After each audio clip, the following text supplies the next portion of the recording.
देखिए, यूपी के संभल में तो आपने पुलिस की तैयारी देख ली, मस्जिदों को ढका जा रहा है ताकि रंग में भंग ना पड़ जाए। तो ऐसी ही तैयारी शाहजहांपुर में भी यूपी पुलिस की तरफ से की गई है।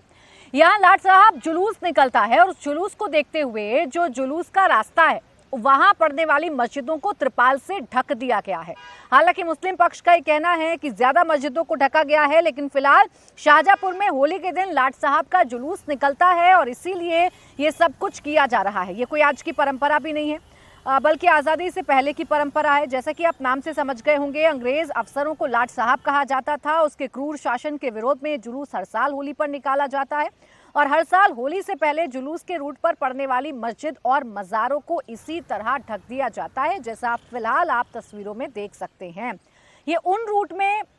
उस रूट में पड़ने वाली मस्जिदों को ढका गया है जिस रूट से ये जुलूस निकलने वाला है। होली के दिन शाहजहांपुर में निकलने वाला लाट साहब जुलूस अपने आप में अनोखा होता है, जिसमें पहले एक युवक को लाट साहब के रूप में चुना जाता है, फिर उसका चेहरा ढक दिया जाता है, उसे जूतों की माला पहनाकर बैलगाड़ी पर बिठा दिया जाता है, फिर करीब 8 किलोमीटर तक शहर में इसे घुमाया जाता है। इस दौरान लोग लाट साहब पर अबीर गुलाल के साथ जूते चप्पल भी फेंकते हैं। लाट साहब को कोतवाल सलामी देते हैं। फिर चौक से शुरू होकर ये रोशनगंज, बेरी चौकी, अंटा चौराहा होते हुए बाबा विश्वनाथ मंदिर तक पहुंचता है, जहां इसका समापन होता है। इस दौरान जुलूस के रूट पर पड़ने वाली मस्जिदों और मज़ारों को त्रिपाल से ढक दिया जाता है, रंग फेंककर कोई माहौल ना बिगाड़ सके, इसीलिए ये जो तरीका है वो अपनाया जाता है।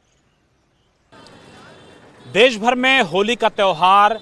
हर्षोल्लास के साथ 14 तारीख को मनाया जाएगा और इसको लेकर के उत्तर प्रदेश सरकार ने भी विशेष तैयारियां की हैं, जहां मस्जिद कमेटियों ने ऐलान किया है कि उनके यहाँ जो नमाज जुमे की 12 साढ़े 12 बजे होती है वो 2 बजे के बाद होगी। और उसी तरह से अगर शाहजहांपुर की बात कर लिया जाए, जहां इस समय हम मौजूद हैं, शाहजहांपुर में लाट साहब का 10 किलोमीटर का लंबा जुलूस निकलता है और इस लंबे जुलूस के दौरान जो भी मस्जिद, जो भी मजार इस रास्ते में पड़ती हैं, जिनकी संख्या 1 दर्जन से ज़्यादा है, उन सभी मस्जिदों को, मज़ारों को फिलहाल तिरपाल से, पन्नी से ढक दिया गया है, पॉलीथीन से ढक दिया गया है, क्योंकि मुस्लिम समाज का भी ये मानना है कि अगर यहाँ से लोग निकलते हैं, रंग खेलते हैं, तो कई बार ऐसा होता है कि रंग उड़ करके गुलाल के रूप में बाकायदा मस्जिदों पे जाता है, मज़ारों पे जाता है और ऐसे समय में सांप्रदायिक माहौल ख़राब होने का डर भी रहता है। इसी वजह से जो पुरानी परंपरा चली आ रही है कि लाट साहब का जुलूस जिस इलाके से निकलता है, जहाँ पर हम मौजूद हैं, इस पूरे इलाके की मस्जिदों को, मज़ारों को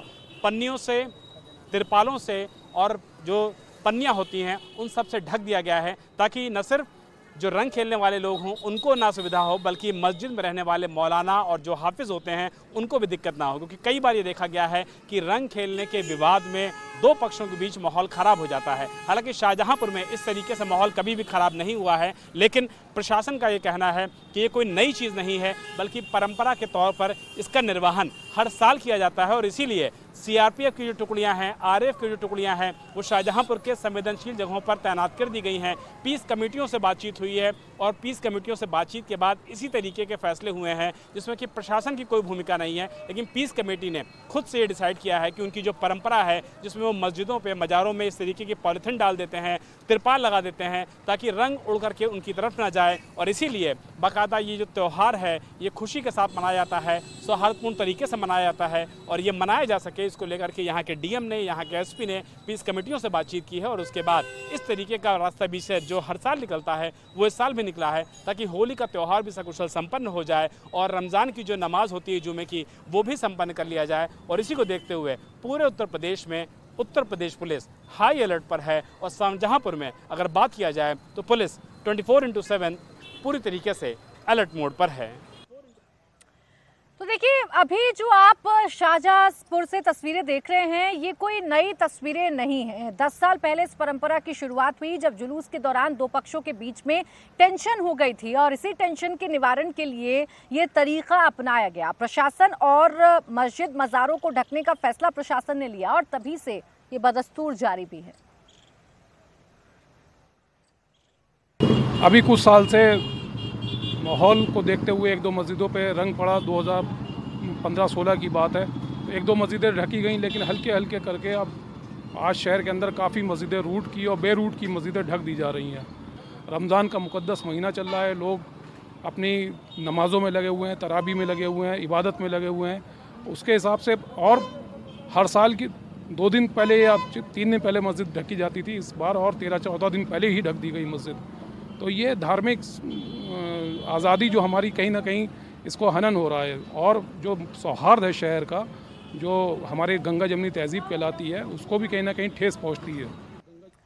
अब देखिए, ईदगाह कमेटी के सचिव मौलाना कासिम रजा कह रहे हैं कि मस्जिदों को ढककर हमारी धार्मिक भावनाओं को आहत पहुंचाने की कोशिश की जा रही है। जबरन बहुत पहले कार्रवाई शुरू कर दी गई, बहुत मस्जिदों को ढक दिया गया। पहले 1-2 मस्जिदें ढकी जाती थी, लेकिन अब ज्यादा मस्जिदों को ढका जा रहा है। ये हमारी धार्मिक भावनाओं को ठेस पहुंचाने की कोशिश की जा रही है।